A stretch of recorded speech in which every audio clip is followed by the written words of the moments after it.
येशुवाणी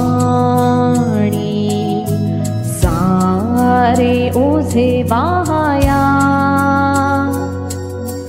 सर्व दुःखे तो ऐकूनी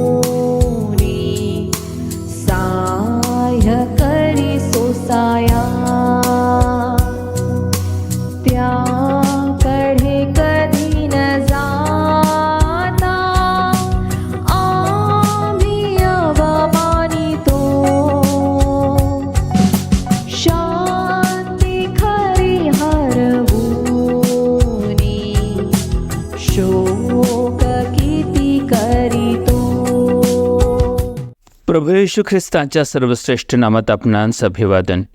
पवित्र शास्त्र बायबलमध्ये 32व्या स्तोत्राच्या 4थ्या वचनात असे लिहिले आहे, कारण रात्रंदिवस तुझ्या हाताचा भार माझ्यावर होता.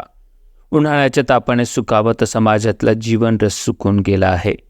मानव आणि परमेश्वर देव यांच्यातील प्रमुख फरक हाच आहे की परमेश्वर पवित्र, अतिपवित्र आहे, तर प्रत्येक मनुष्य पापी आहे.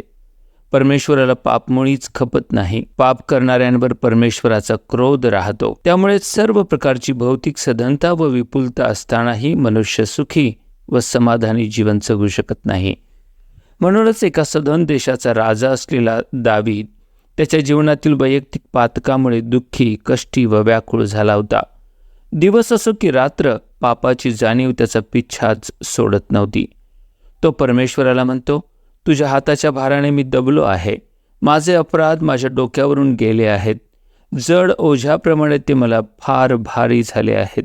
एका ठिकाणी तो म्हणतो, तू मनुष्याला अनितीबद्दल धमकावून शासन करीतो, तेव्हा तू त्याचे सौंदर्य पतंगाप्रमाणे विलयास नेतोस.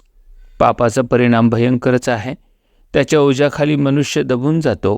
तो निराश व हताश होऊन जातो.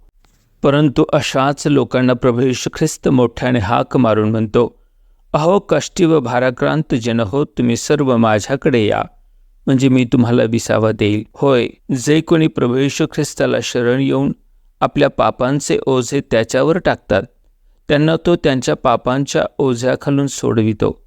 त्याने मनुष्याच्या पापांची क्षमा व्हावी म्हणून मानवांची पातके स्वतःवर घेत वधस्तंभावरचे मरण स्वीकारले. म्हणूनच मरणावर विजय मिळविणाऱ्या प्रभू येशू ख्रिस्ताची हाक संयुक्तिक वाटते. आपणही पापाच्या ओझ्याखालून मुक्त होऊ इच्छिता काय? परमेश्वराच्या हाताचा भार म्हणजेच त्याच्या क्रोधापासून सुटावे म्हणून प्रभू येशू ख्रिस्ताला शरण या व त्याला तारणारा व प्रभू म्हणून स्वीकारा. तसे करण्यास परमेश्वर आपले सहाय्य करो. धन्यवाद.